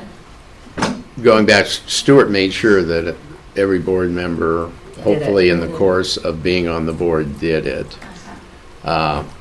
And that's why he a lot of times chose somebody who's only been on a couple of years, because maybe say the person's only going to be only on there 4 years Right. and so forth. But he tried to rotate. He didn't want the same person doing it every year. I think I've only done it once. No, twice. I've only done it twice in my years on the board. So. Well, I don't think there was a problem with doing it at all. Yeah, I no. just, that was another thing that it was like, oh, I've got to do, okay. So that, the audit, mugs in the morning, committee of a whole. Probably helpful as far as trainings with NASB or any of those other kinds of things, you know, to know the process for that. Yeah. Because our board, Sheila, pretty much handles a lot of it. Right. There's some boards that that's not the case, but No, they log themselves in and sign up. And I actually didn't even know what my NASB password was to my account till like a few months ago. Nor do We I are want to know. spoiled with I just run it through Sheila. I got on there, I was like, whoa, look at all these points inside. I didn't even know What that is I had going access to on all here? this. Yes. And maybe even like the area membership meeting, you know, Yeah. kind of trying to, you know, like Mitch said, what's important, what's not. Like, Right. it would be great if you could do everything, but we like to do the things that we can maybe all do together. Maybe even a state conference all together. Okay. I've got some notes on that. And honestly, probably when we get to really working through what this looks like right now, this is just word vomit notes. But I think even talking about like what is our hope and what do we want claims audit to look like? Because I think initially the goal was to have both people there at the same time, because I think that you can learn a lot from each other when that works. And also, obviously, we're kind of in a time constraint of it needs to happen after there's information available, but it needs to happen before agendas are posted. But that can be really challenging for those of us that are not blessed enough to be retired just yet. You know, it's a matter of lining up childcare to come in and do that, and it's a matter of taking time off of work, or for Angela paying a substitute. So I think really looking at how can we make those processes better for as a board, where it's not maybe a burden on people, but we're doing it in the best way that we can too. And that's a conversation that Dr. McDonald needs to be part of also, because we need to have an understanding of what their timeline looks like and what works well for them as well. So. Yeah, but I do agree with you. I like it when I go in with Joanne or with Cindy and I hear their questions. And I'm like, oh yeah, I never would have thought of asking that question, or Yeah, it you just learn kind a of gives lot. you a better understanding, especially when you're dealing with a huge budget like this. Okay. Anything else on board expectations? Probably a natural next conversation would be just thinking through roles of the board. What are some things that you feel like are really important that we make sure we include? Well, if you send this out, you know, that we have discussed, then I think that will really generate in certain things that we think need to be added to that. I think that will help. Okay. Yep, I will absolutely send it out. What do you mean by that? Like, what's the job description of a board member? What's the role of a board member? Policy. Hiring and evaluating superintendent. Probably needs to be some information about what that really What that looks like? Yeah, because I know the first year I did the evaluation, it was like, sure, okay, yeah, I get that. Also, another thing that people don't necessarily know, and I was just thinking about it, Brian, what's that training that we have to do? That everybody does. Title IX. Yeah. Oh, yes. So Didn't you just send I that still email need to do mine, but I did it. Get the email. Done. And if you Didn't click even on a call you phishing on it. email, you get bonus training content. we only have one to do versus teachers have a Yeah, bunch they to have a do. lot. I can remember that. Yep, okay, that's actually a really good, I wrote it down to do in into July, so. I put mine off all the time, so I did it right And away. then maybe just kind of maybe we already talked about this, but like a list of, I mean, because we have like the opening of the school year for the district and, Oh, yeah. and then different, maybe even different training opportunities, not necessarily dates, but this is usually around the time that these Yes. things happen. that we do, well, and even commencement. Yeah. Yeah, You know, I think those are things that we just assume like everybody knows. Yeah, obviously all the board members are up there, but if you come on the board, you may not realize that it's kind of the expectation that we hope you're there. So yeah, same thing. You're right. Opening of the school And year. then probably, thankfully, I need to find some wood. But if there's like a hearing or, you know, just that Yes. there's other things that can come up that you need to be aware of and maybe what the expectations are around those things. great idea.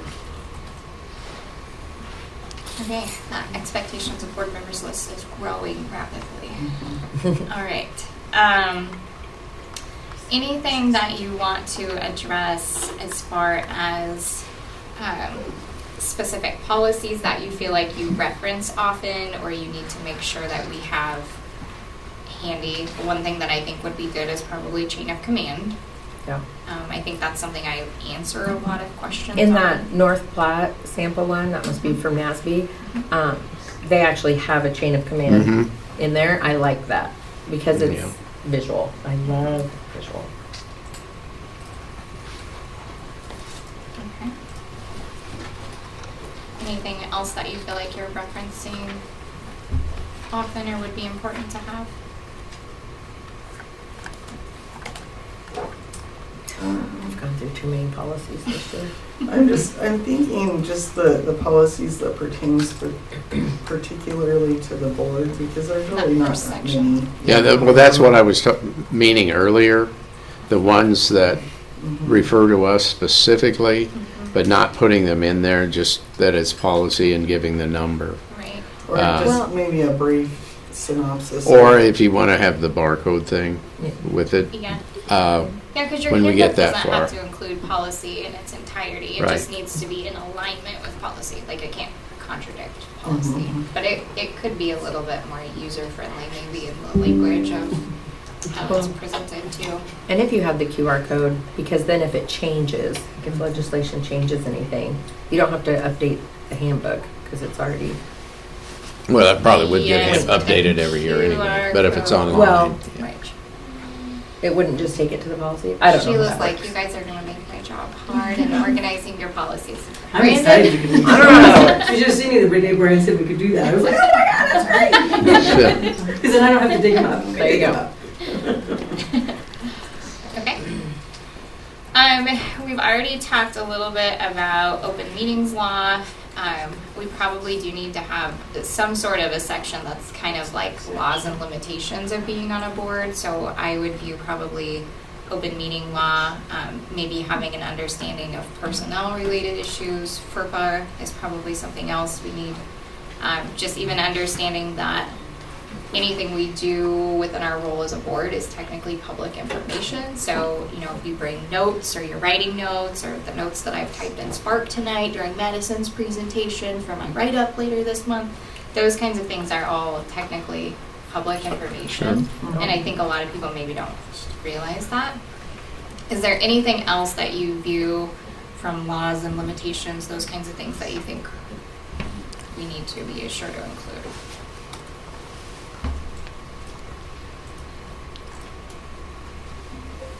Okay.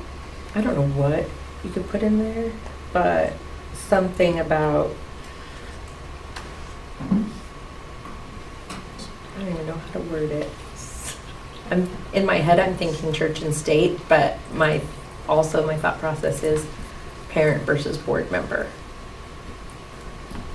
So there's things that you will do as a parent Oh, that like a separation of is not a your- reflection of your position on the board. Okay.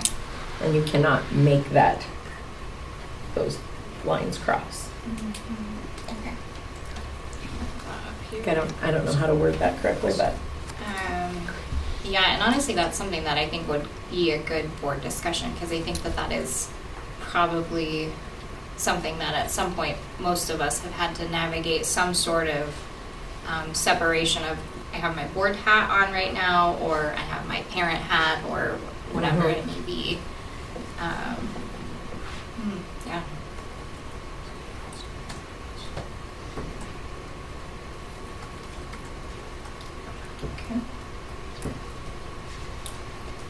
Okay, is there anything from a timeline wise that would be helpful to have? I know, for instance, Stuart had for us like a budget timeline. I thought was maybe something, just not a whole lot of detail, but something kind of generic of these are the order of events that you'll see in budgets, because there's a series of hearings and approvals and those types of things.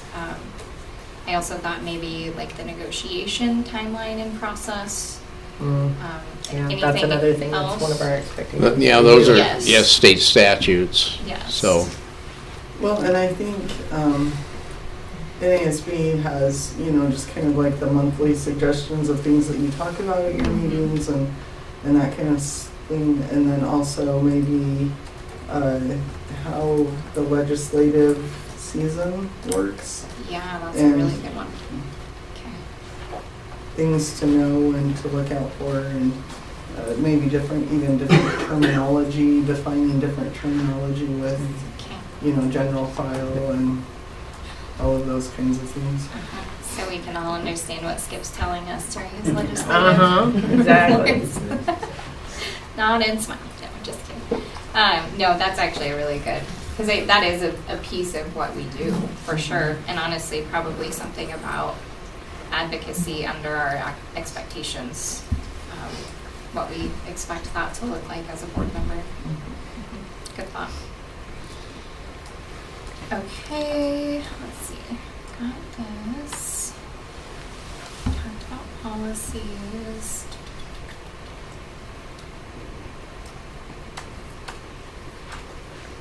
Okay, any outside information? So think like outside of our school, whether it would be like outside resources. This is where maybe we would include like NASB resources, but also other professional development opportunities, maybe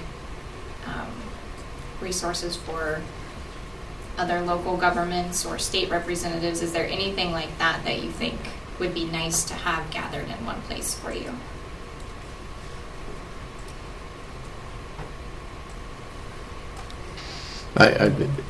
NASB would be the thing that you would have there, and again, you could put out the list of all the things that they do and who to contact for what.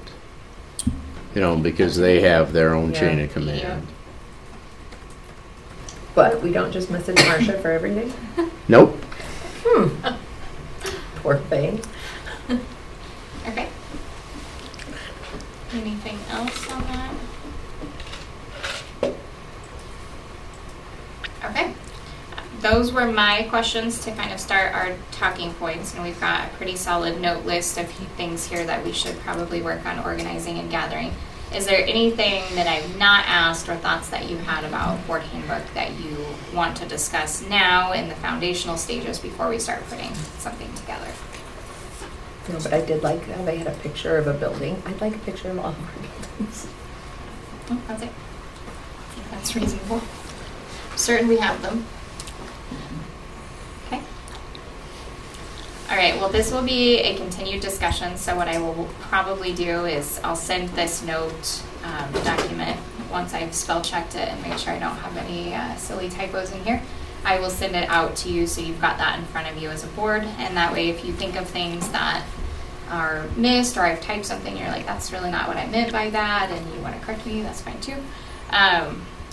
But we'll just continue working on this. My thought would be maybe we bring this back up for one more discussion as a board after we've had a little time to think about it, and then send whatever we've compiled at that point over to Marcia and have her offer some feedback to us, and then we'll start the putting together process of it. Okay. We will go ahead then, if there's nothing more on that, and move into our discussion on policy 3023. So there are 2 drafts that are attached here, and these were sent out to the board last week so that there was a little bit additional time to review these, but nothing has changed in either of those drafts from the time they were originally sent out. So there is one draft, which is the version that was presented at the last board meeting. So that is the one that says draft on it. And then the one that is labeled as revised is what Joanne had put together with some of her changes following our discussion at our last board meeting. So she had shared those with us verbally. I think a lot of us were not maybe following along, so having a visual in front of us. So you'll see in that one, Joanne, correct me if I'm wrong, the purple is what you have added. Is that correct? Yes. Okay, so the yellow is the same as what was yellow before. Yeah, Purple is except your for changes. proposal B, Okay. that's added language, but I just, Okay. it would either be A or B, not both. And then there were 2, one was a typo and one was a grammatical correction. Okay. And then just suggestions. So the proposal B was the language that I read to you. And so that way you could have it in front of you for consideration. So, and if you have questions about what I'm suggesting, I can review that if you guys want. No, and I told you when you read it that I liked those changes in the purple. I really did.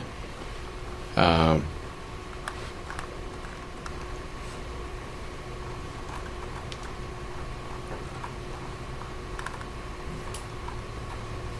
think just for conversation, well, there's 2 things that I'd like to point out. One, my main problem with proposal A is routine monitoring, because I just don't know what the definition of routine is. So, I mean, if you have a complaint about someone and the administration is needing to check on them daily, is that routine? Or is it, I mean, I know what I think in my mind is excessive, but I also don't really know what is, I guess, required of some of these things. The other thing that I really feel pretty strongly about is that the review, the annual review, that happens with not only the Director of Technology, but also the District Safety Committee. And I have that opinion just because they're the people who are going to be dealing with this policy on a daily basis. And so if there's anything that needs to be updated or changed, or the board needs to be aware of something, then it's going to come from them. And as I understand it, as it is now, at least, the Director of Technology is also on the District Safety Committee. So that's a little bit of a redundancy, but I feel like it's something that would be very, that it's not just technology that's reviewing it, but that it's also the safety committee. Yeah, I think that that's a great change on that last line there to include both personally. So I am in full support of doing that. I think that's a great idea. And the one sentence, the retrieval of vaulted, I did mention that was just moving it to a different place in the policy, just so that people understood. I've kind of gone back and forth, honestly, about the section C, leaving that in, or just having proposal B be the only language. I have also thought about that, Joanne. And I also thought about if there was a way, if we did leave section C, if there was a way to combine bullet points 3 and 4. Cindy has to take off. Do you mind if we pause real quick and just, if she has anything, her thoughts on this? so she has the opportunity to list them. I did like what your purple comments. I don't see that it's a huge change from what we originally did, and I think it would be good. And I'm sorry I have to leave, but That's okay. So I have two questions for you. Well, I guess one is more of a response to your question, and the other is a question. So my thought on your question about what is routine, because it states in there that it needs to be a documented, lawful district purpose, to me, something that is routine is probably not something that's documented. So if a concern is brought forth and the thought process is that we need to be looking at this person's documents or emails or whatever it may be daily for the next couple of weeks to see, we're doing that in response to a concern, which to me is no longer routine. Like, it might be repeated, but it's not routine. What I view as routine monitoring, and maybe that language could be clearer, but what I view as routine monitoring is somebody sitting down and just going, oh, I wonder what Mrs. Volley emailed yesterday. Let me look at her email. I'm going to check her email every day for the next couple weeks just to see what's going on. That's routine. It's not in response to a concern. It's not documented anywhere. It's honestly just being nosy at that point. So that's where I see the separation personally, and why I think that language is really important, because I'm like, I understand that there might not be people that agree or see that this is significant, but in my opinion, this is fairly significant. If we're going to talk about building a culture of trust and of mutual respect and of these kinds of things, it should be an expectation that there is trust there. And when there's a concern, yes, absolutely, the district owns your account and the district's going to look at it. But if there's not some sort of a concern, you kind of cross the line into, like, do people need to be concerned about retaliatory action happening against them, about them being targeted?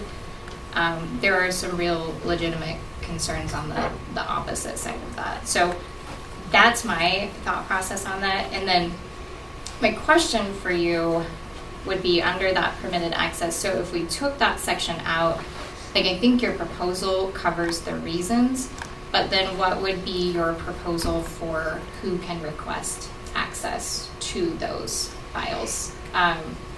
Would it be that anyone in the district can go to the technology department and ask to see anyone's email? Would it be, like, where would we want to draw that line? Because I'm definitely not opposed to that. I just want to make sure that we're clear about what that looks like. Yeah, and I think maybe that's something that could be maybe worked into, so you're talking about primarily that first bullet point? Section C. Yeah, because I guess, because it kind of breaks down, like, the different as far as if it was a student or yep. Or other individual. And that was basically in response to some of the kind of, like, not loopholes, but the weird situations that might come up. So, right.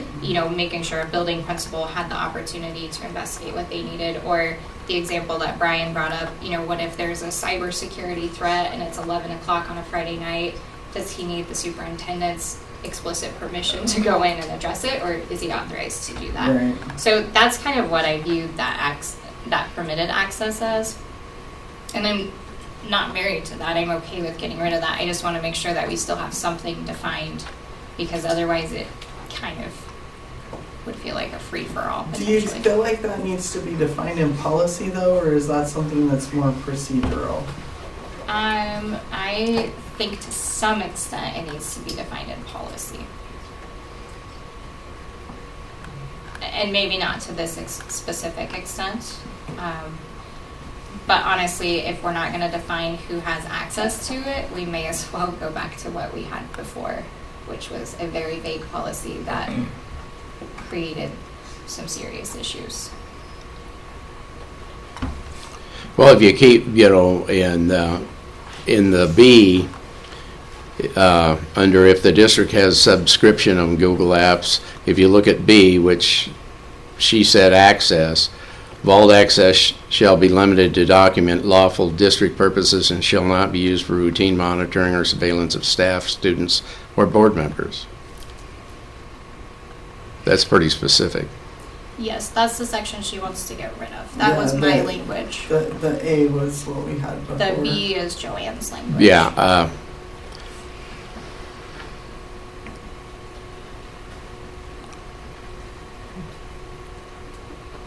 I'm reading that right now. I don't mind all the extra language that you put in there, but I think that it needs to say the routine monitoring or surveillance of staff, students, or board members. Because I mean, if you have a problem and you want to see what's in my email, that's totally fine. But if someone's waking up at 6 o'clock in the morning and pulling up my email account just to see what emails I've sent, that's an issue. And then if someone's getting fired because of it, because they sent me an email, that's an even bigger issue. And that's from routine monitoring and surveillance. That's not from somebody had an issue. And I think if we were speaking in hypotheticals, this would be less of a concern, but we're not.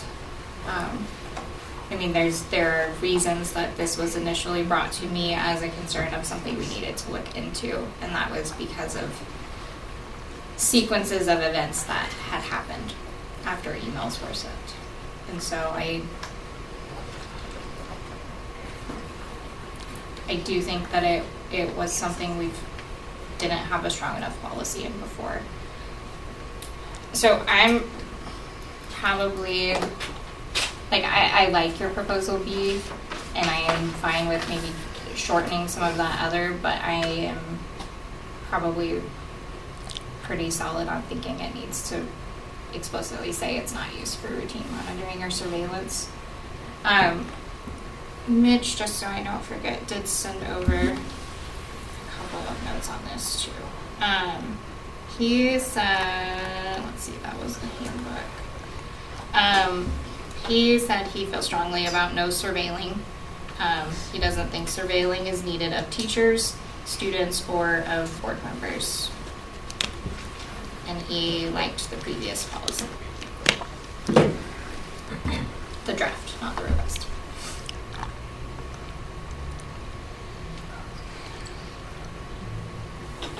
Again, we need to make sure that we are not handcuffing people, that need to, like, if there's something that's brought, that there's an attention that they need to look at, that we do not make it so that it'd be very difficult for a principal, resource officer, et cetera, Right. to look at that. Because sometimes things are immediate, that need to be immediately taken care of.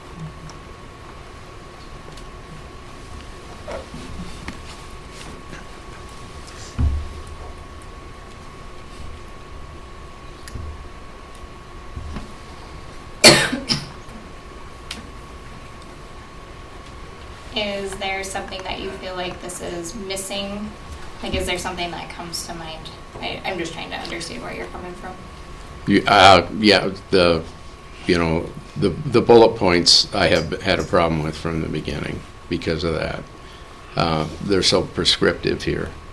I think just having, that's why I think it needs to be specifically set out, but it can be done in 2 to 3 sentences, not in a whole bunch of bullet points. Okay. So who do you think should be able to request retrieval to vault documents? Depending on what it is. Okay, so how do we communicate that if we get rid of the bullet points that outline the situations and who has authorization? What would be your suggestion for changed language? That authorized personnel could be able to, the wording is just coming out of my head, but the authorized personnel who need to look at something for something that is needs immediate attention would be authorized to do so. That isn't exactly, but that's what I'm talking about. Well, it seems like, other than the cybersecurity threats, the superintendent and this associate superintendent are included in every single one of those. So, I mean, obviously, technology isn't going to need to call the superintendent, like we've said, at 11 o'clock at night and say, Right. hey, you know, something's going, well, I mean, the superintendent needs to know something's going on, but they don't necessarily need to get permission to get into there. So the only difference that I see, I mean, and we have a board policy that says this is what you follow, you know, for needing to access board member emails. And so, other than building administrators for students, there's not really a whole lot of difference in who we're authorizing to make those holes of information. And when it comes to students, correct me if I'm wrong, they can access like email records and stuff through a different system, not just Vault. So they if it's can log immediate- in, yes. But So- if they've deleted something, that's where That's the, right. So how hard is it for, and I guess, I don't know, do your kids fall into this? How hard would it be for you to call or text or email the associate superintendent or the superintendent and say, hey, I need to get into this tonight? Is that not heard of? I haven't had to do that, so I don't know. I mean, I'll be honest with you, we did, James? if we ever had to do it, we never email anybody. I would email Tech and say, hey, we got a situation where the kid is looking up inappropriate websites from, because a lot of times they delete their history, so I'll email Right. Brian and say, can you look at this kid's history for the last 2 weeks and let me know if anything like this hits. They go in, they print out a history report and they give it to us, they send it to us. Then we're able to go in at times and hit links and see what they're actually looking at. To be honest with you, I don't know any administrator that's actually accessed all. I didn't even know there was a bowl. So it's not access- tying anybody's hands really, and the only thing would be maybe put CC the superintendent when you CC Brian? Yeah, so when we request something. Student services. We do student Oh, services. okay, It's sorry. a great Yeah. contact. You know, the only thing that, you know, my only concern about the ball would be is like, you know, we've had fights at the school that we had to access stuff right away, or there was something inappropriate that supposedly happened that we would have to be able to access the cameras right away. I'll be honest with you, I didn't get on the cameras unless I absolutely had to, because, for example, if you had your car hit in the parking lot, you can tell me, well, it happened sometime between 8 and noon. Well, that's 4 hours on the camera looking, Right. wasting time. Yes. You know, so administrators don't, I know principals especially, do not get on the cameras unless something comes up and it honestly is something that we can more than likely verify that happened. So, explain to me, I guess we had talked about cameras changing, so it might not be an issue, but explain to me We how, took cameras out of this draft. oh, so this has nothing to do with cameras? No. Okay, never mind. No, we pushed. So never mind, I won't ask policy my question about cameras. No, Yes. Okay. It'll probably come back, but it doesn't make sense. Not until the new system. Yeah, Right. exactly. Okay. and most of the time, if it was student emails, to be honest with you, we can, not use the word ghost, but we would ghost the kid's account.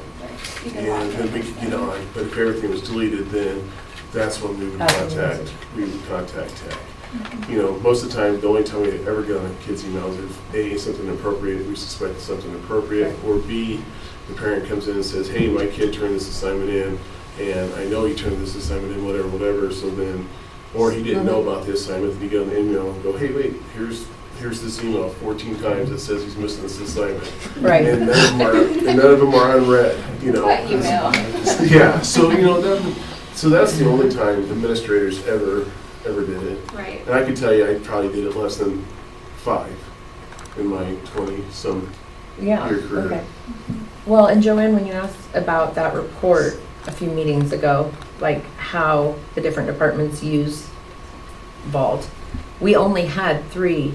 We had student services, superintendent, and tech. So I guess I'm confused on how we're tying hands. And I'd like you to say, if we're tying hands, tell me, because it's just not clicking in my brain. I don't understand why we're still talking about this. I feel like should have been a very simple thing. I do understand that we're talking about the routine monitoring and surveillance. I don't understand tying anybody's hands. And the last thing I want is for you guys to not be able to take care of the kids. But if this isn't tying your hands, if you don't use this program, then why is that even coming up in conversation? Something we do currently say in our employee handbook and also in our student is that the district owns the computer system and that we do monitor email and internet communications, internet usage and patterns of usage, and that staff members have no right of privacy in electronic communication files which are stored or accessed on school property, and these are subject to search and inspection at any time. So I guess that's giving us the ability at any time if we need to look at something, Right. we can. But isn't this policy giving you permission to do that anyway? If they get a hold of you, you just have to let another person know? Yeah, So that there's documentation? Yes, I guess the only thing with regards to the the difference between the A and the B is that the definition of the routine, and if it could be spelled out differently to say that it's, because we're not constantly looking at people's stuff, but if we do have things that trigger, say if there are systems that trigger on words, so if say in a student, if they're searching suicide, it's gonna flag something. But that wouldn't be routine monitoring because that would be flagged, so you would just document that. You would document suicide or flag word or whatever. Actually, if you are at home and you type suicide, it flags you, it emails me, it texts me. My job then is at 11 o'clock at night is to call that parent and let that parent know that this just came up on the computer and blah, blah, blah. I mean, That's I not could. through Vault, though, right? Right, That's through Kaggle. Kaggle. Yep. You know, There's too so, many systems, but I'm trying to remember. but if you say routine, that's not routine, so you would say, I have to contact somebody else before I, No, because this isn't about Gaggle. This Right. is literally Well, just Vault. And this isn't routine. I mean, you're doing it because you got a notification. That makes total sense. But if you decided to wake up Sunday morning and you're bored and you're like, I'm gonna see what Angela did today. And you get on my I just grab her email. computer. Go for I'm it. joking. But no, I mean, that's routine. That's not okay. I could tell you personally that I don't even know how you would get on somebody else's email. I mean, I don't know. I mean, to be frank and honest with you, I have zero idea how I would get on anybody else's email unless I can guess your password. And You and I are the same. And Yeah. you know, my password hasn't changed other than every 6 months because Brian makes me change it. Good job, Brian. The only difference is the next letter gets capitalized, so then everything else. Don't tell everybody. But, I understand. But so Yeah. So for administrators, at least I know for myself in 25 years is I have never searched a teacher's email. If I ever had any questions or any doubts or anything else, I always contact the student services and I'd always contact Brian.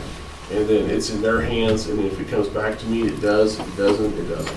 I guess that B1, because it is, the proposal B is saying that it's for these reasons, it's just lawful district purposes, so record retention, compliance, cybersecurity, system administration, investigations. And this is I like this outlining that it's a documented process, which we didn't really have before, because this is adding a documented process for those things. I like the proposed B because the routine monitoring because our system does we need to reserve that right to monitor, but it's investigated. If it's an investigation, it's a documented process. I like But proposal B doesn't have documentation language in it currently. We would need to borrow that from proposal A. Yeah. Yeah, this is just so much more wordier and longer, and it's fine. You can make as many words as you want. But I feel like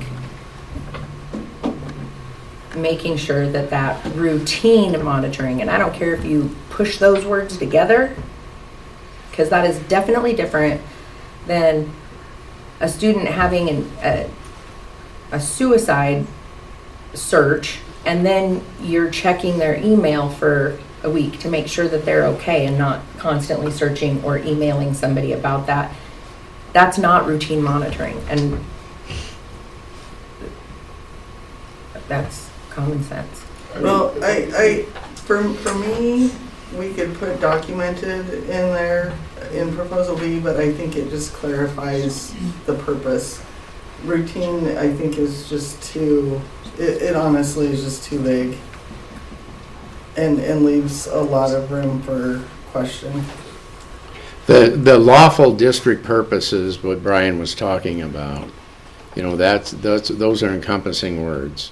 And then it has several things that you could do.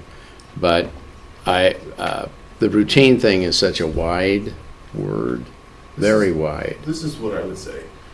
I learned a long time ago, and I used to tell teachers this, and Emily used to hear me, keep it short, keep it simple, just the facts, man. Beyond the scope of general administrative responsibilities.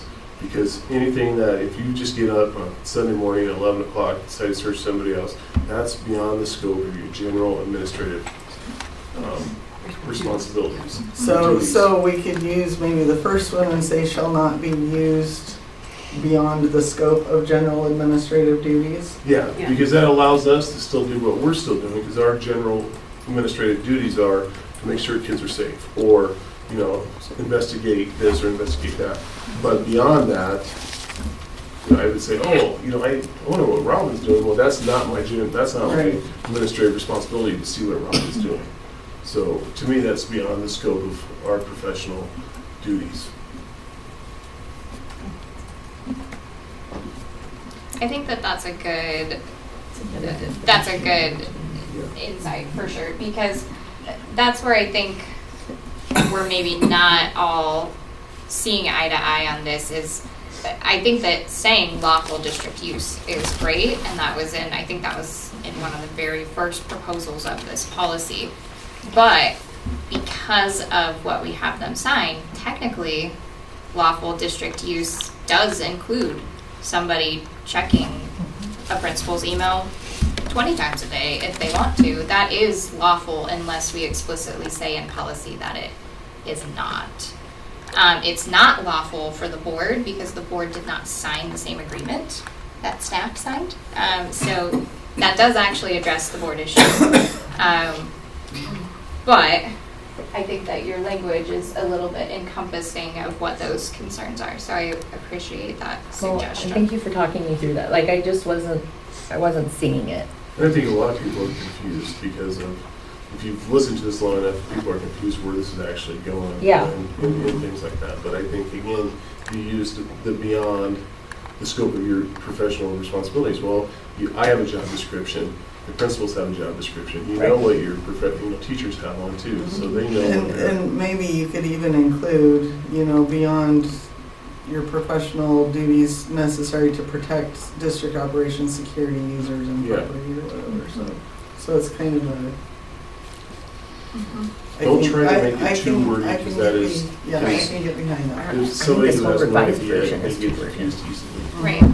Well, and honestly, so to be clear, and this is probably where some of my frustration is coming from, is the first draft of this was not very wordy. And then there were a lot of well, what about this, and what about this, and what about this? And the first draft initially just included superintendent, associate superintendent, and director of technology. And that was the path to go through. And then because of all of these other questions and concerns that were brought about that original language, that's where all of those bullet points have been added. So those were only added, the first time you saw those bullet points was at our last meeting. And that was in response to the concerns that were brought that it wasn't specific enough in the first 3 drafts that we saw. So I want to apologize because I am a little frustrated because I feel like I have made the changes requested, and then the changes that I make, now you don't like the changes, but they're only in there because they were requested to be in there. So I never really wanted this policy to be as long as it is right now. That was just a reaction to what was requested. So I am perfectly happy with shortening it and clearing it up. I just do think it needs to be specific enough. If we're going to change it, it needs to be a change, and I'm not comfortable not changing it. That's not.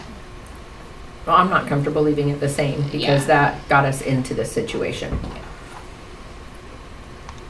Well, if we could consider the language that has been suggested, I think that might be a happy medium. I think we still have to outline who can request Well, and it. yeah, and that's a piece we're still missing, but I think Right. that gets us close. Yeah, but I also think there's enough similar, as far as the people within all of those bullet points, that we could probably narrow that down a little bit. Okay.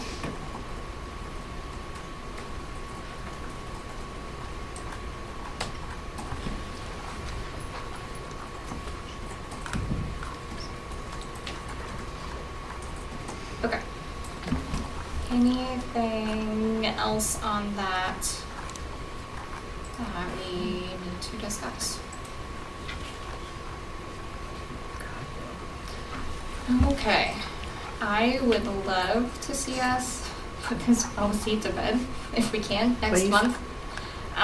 So if you have any other thoughts after tonight, please feel free to send language proposals. I would rather not wait until the next meeting and me guess on what somebody hoped to see and then we still not feel comfortable. If we could get a draft with enough time to, to look about the new proposal, I'd prefer like a week. That would be great. So Yeah, that's what I try to get all attachments out like a week in advance, but sometimes if there are things that I'm waiting on from other people, that's the only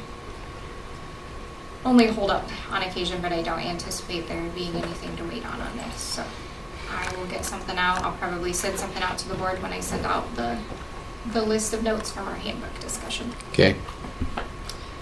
Okay. Hearing no further discussion on that, I would entertain. I make a motion to adjourn. Second. Okay. Sheila. Skip Baltic. Aye. Joanne Lynn Green. Aye. Emily Garrett. Aye. Angela Blaze. Aye. All right. Meeting adjourned.